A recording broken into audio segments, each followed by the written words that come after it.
मजदूर जवान क्या करेगा, किसको वोट करेगा? उससे पहले 2 बार मोदी ने पूरे देश के सामने हाथ जोड़ के जवान किसान और बेटे से हाथ जोड़ के वोट मांगा था। अब माँ बेटे की सरकार ने देश को लूट लिया। मुझे 60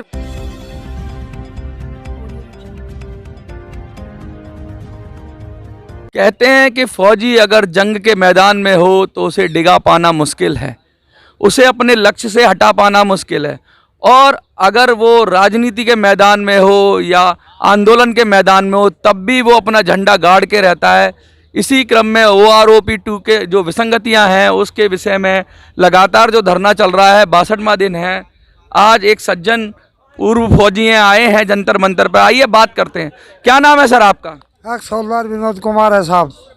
हवलदार साहब, कितने साल हो गए आपको फौज से रिटायर हुए? मैं 2018 में हुआ था।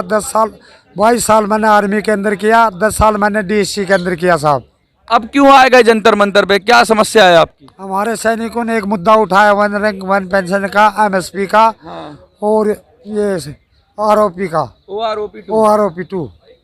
क्या मुद्दा है, क्या दिक्कत आ रही है OROP-2 में? मिल तो रहा है, 23,000 करोड़ तो दे दिए सरकार ने। नहीं, उसमें डिफरेंट है। डिफरेंट है, ऑफिसर को ज्यादा मिलता है, जवान भी वही काम कर रहा है ILT के अंदर। ऑफिसर की तो तनख्वाह होती ही ज्यादा है, उसमें दिक्कत क्या है? उसकी तो तनख्वाह ज्यादा है, उसकी ग्रेजुएशन की तनख्वाह उसको गवर्नमेंट दे रही है।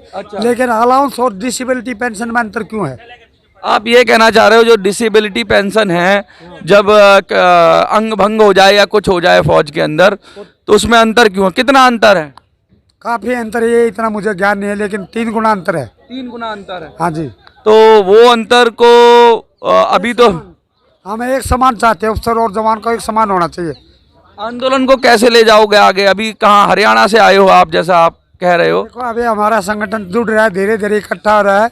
अभी उसका फैसला हमारे बड़े आदमी सीनियर होंगे, वो करेंगे। धीरे धीरे कहाँ तक फैलता है वहाँ तक पहुँचाएंगे।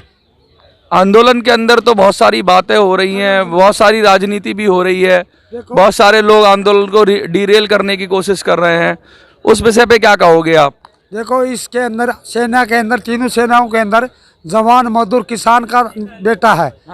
और इसके अंदर न तो किसी अधिकारी का बेटा है जवान की पोस्ट पर, न किसी IAS का, न IPS का, न किसी मंत्री का। कैसे कह सकते हो कि आप बेटा नहीं है? क्या पता हो। अधिकारी का बेटा अधिकारी है, सिपाही से भर्ती नहीं हुआ है। अच्छा। सिपाही के अंदर जवान का बेटा है, किसान का बेटा है, मजदूर का बेटा है। किसी अधिकारी का बेटा मुश्किल से 2% पा जाएगा, नहीं तो नहीं मिलेगा पूरे भारत के अंदर। तो अधिकारी के बेटे क्या करते हैं? अधिकारी का बेटा या तो इंजीनियर बनना है या डॉक्टर मिल रहा है, उनको अच्छी सैलरी मिल रही है। हमारे पास इतनी सुविधा नहीं है, हमारे पास इतनी तनख्वाह नहीं है, हम अपने बच्चों को पढ़ाते नहीं। पढ़ाते नहीं कि पढ़ा नहीं पाते, हमारा गुजारा नहीं हो पाता उस तनख्वाह से। तनख्वाह से गुजारा नहीं हो पाता आपका? लेकिन फिर तनख्वाह से गुजारा नहीं हो पाता तो कुछ और क्यों नहीं करते? और क्या करें, हमारे पास थोड़ी मोटी खेती है, खेती का गुजारा करते, काम चलाते हैं अपना। क्या लगता है आपको कि जो OROP पेंशन की जो विसंगतियां हैं वो सरकार दूर करेगी? क्योंकि आंदोलन तो अब थोड़ा थोड़ा कमजोर सा लग रहा है, हो रहा है, क्योंकि देख रहे हो आप संख्या बल घटता जा रहा है। ये तो आने वाला 2024 बताएगा, किसान मजदूर जवान क्या करेगा, किसको वोट करेगा। उससे पहले 2 बार मोदी ने पूरे देश के सामने हाथ जोड़ के जवान किसान और बेटे से हाथ जोड़ के वोट मांगा था। अब माँ बेटे की सरकार ने देश को लूट लिया। मुझे 60 महीने दीजिए। किसान जवान बेटा मजदूर ने मोदी जी को भरपूर समर्थन दिया और 60 महीने के बजाय 120 महीना दे दिया। लेकिन मोदी का अभी अहंकार होगा तो आने वाले समय में मोदी जी, अभी एक बात बताओ मुझे, 23,000 करोड़ रुपया किसने दिया आपको? 23,000 करोड़ कर्जा माफ उद्योगपतियों का किसने किया, ये भी बताइए आप। मैं पूछ रहा हूँ OROP किसने दिया? ये मोदी जी दिया। लेकिन OROP-2 में कितना पैसा दिया मोदी जी ने?